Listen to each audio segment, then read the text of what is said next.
Welcome to Swami Reacts. Today we'll be sharing some thoughts about the purity of desire, 100 Poems of Rumi, with the translation of Daniel Ladinsky in collaboration with Nancy Owen Barton.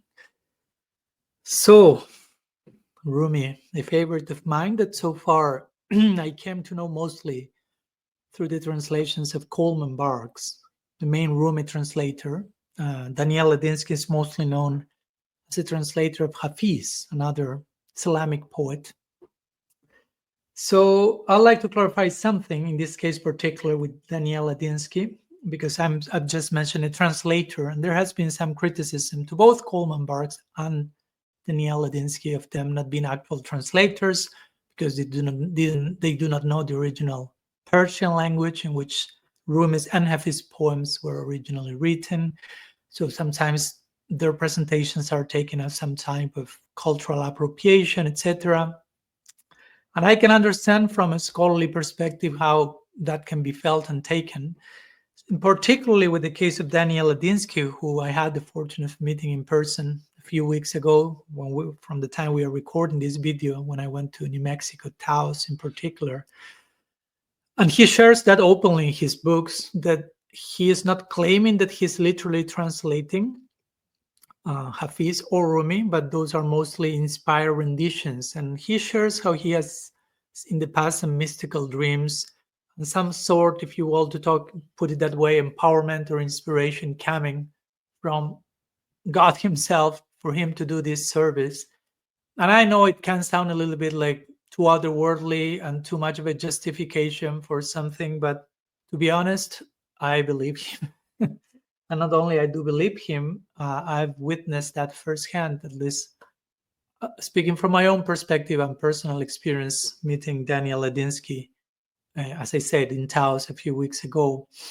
And it was a wonderful meeting. I'm taking also the opportunity in this video to share a few words about my meeting with him, which was kind of the icing on the cake, the conclusion of a wonderful 2-day visit in Taos, meeting other elders, native elders, Buddhist teachers, Gaudiya Vaishnavas, and so on and so forth.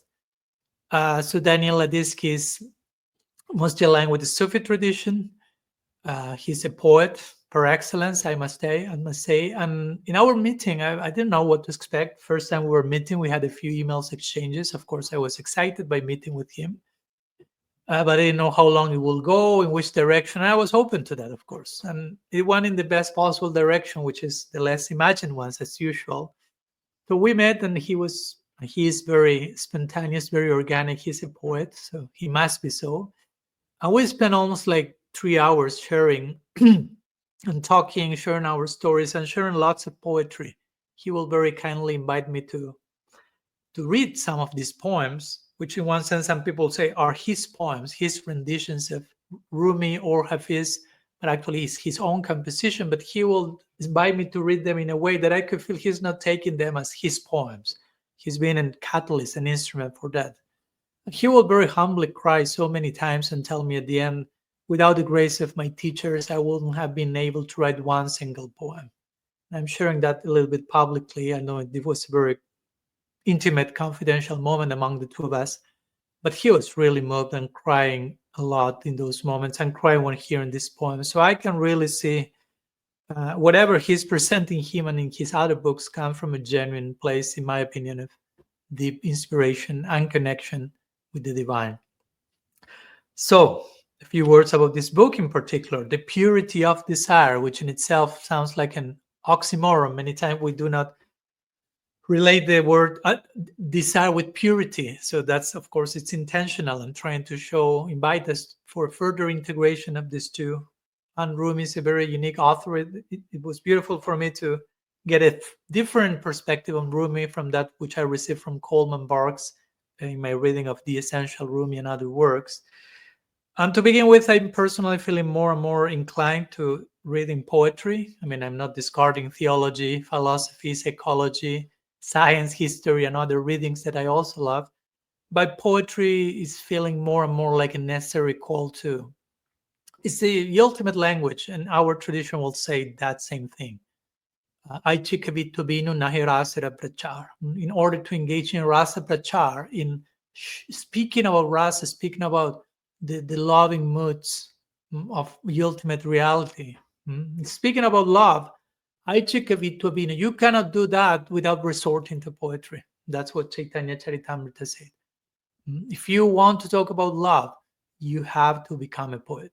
Somehow, you have to enter into the realm of poetry. That's the corresponding language for love. What to speak of romantic love, in which our Gaudiya Vaishnava tradition revolves around.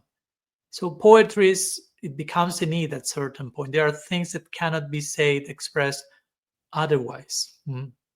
So it's a beautiful work. And again, I'm feeling more and more drawn to studying poetry, whether from my tradition, from other traditions. Again, a real poet is a lover of the divine, no matter which is the affiliation, the official affiliation of them.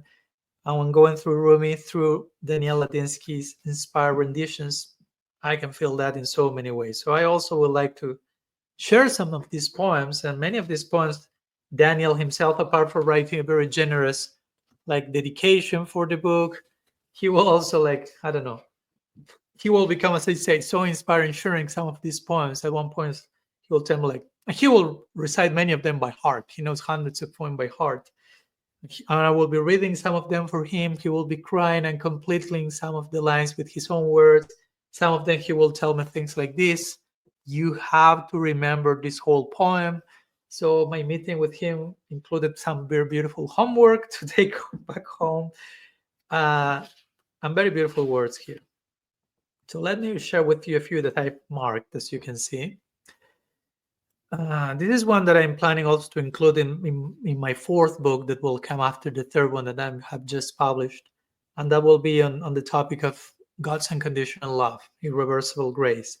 This is a beautiful poem that depicts the merciful inclination of the divine, how merciful God is, how inclined he is to see the best part in us, our brightest potential. Of course, this is not a point to take literally in every letter. Poetry is not for that. If you take poetry extremely literally, it's not poetry any longer. So I hope you get the essence of it. You can get a glimpse of how merciful, how an ocean of grace the sweet absolute is.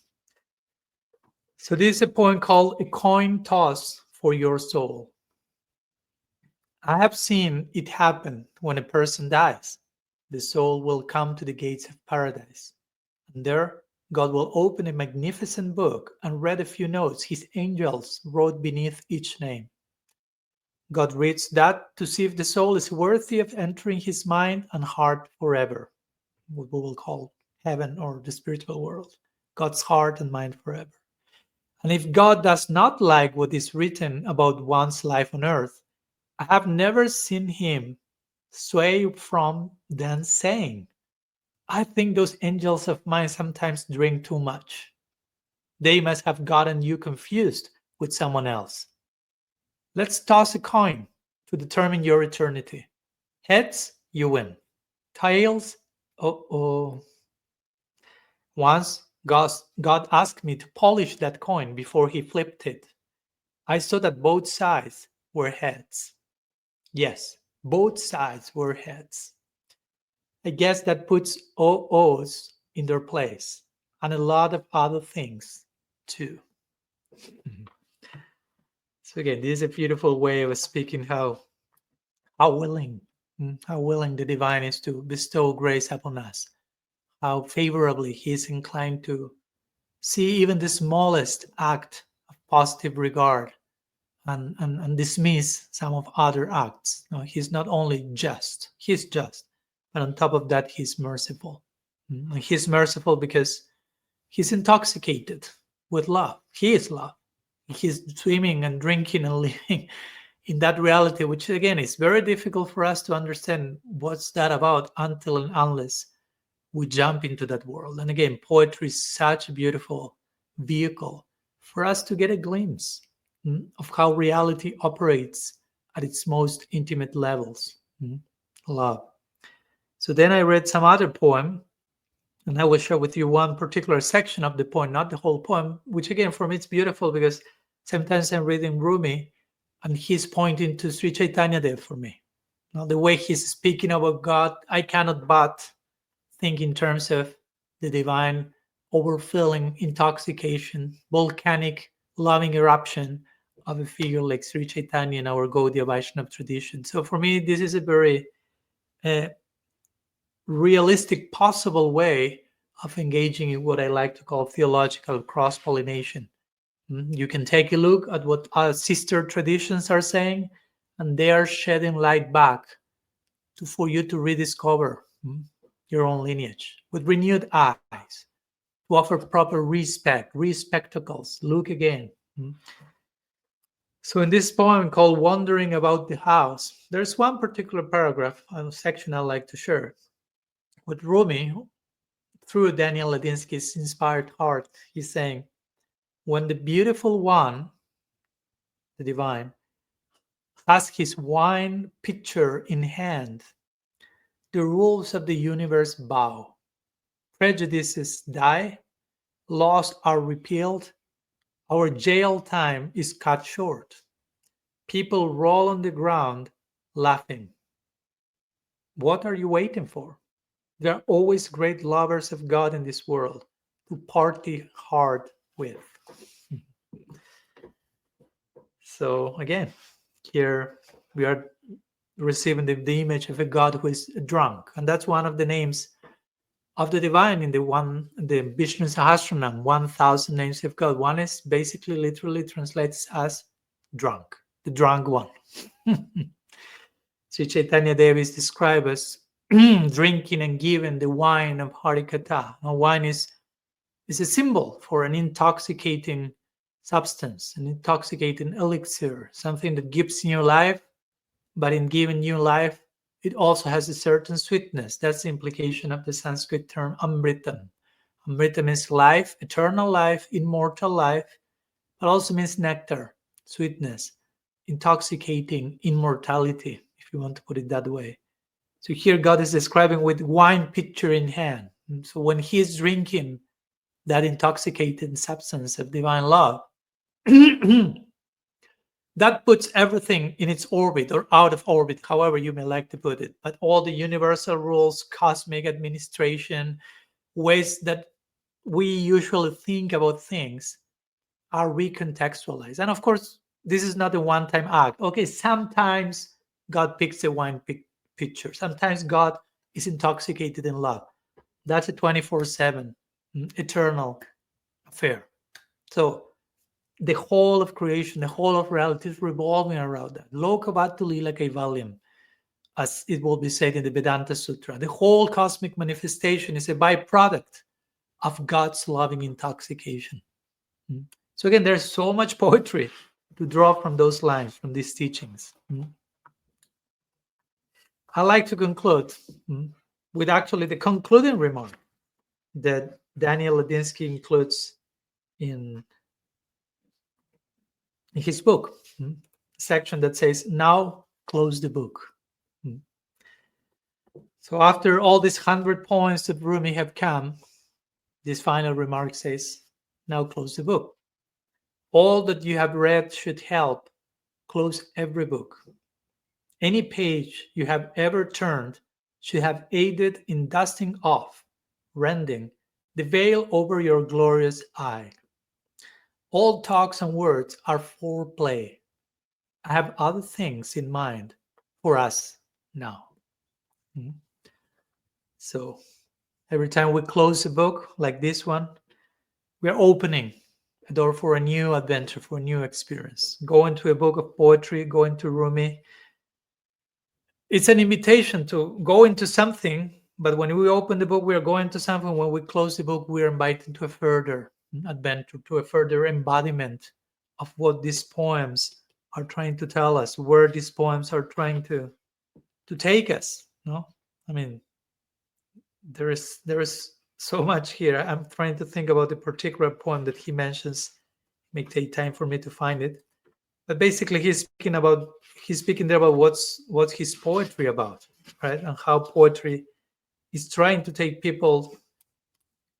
Here it is. I like to conclude with this one, with or without your permission. It's called In Places You Can't Reach. And Rumi says, through Daniel's inspired words, you might have noticed how animals may groom each other in places that they cannot reach on their own. That is what my poems are all about. So how we can reach a place that we cannot reach by our own. Sankirtan, we need each other. It's a collective project. We need each other to reach a place that we couldn't get by our own, whether it's through poetry, through saintly association, through so many ways in which we can get together, get inspiration, be filled and fulfilled and overfilled, and approach reality yet in a newer level.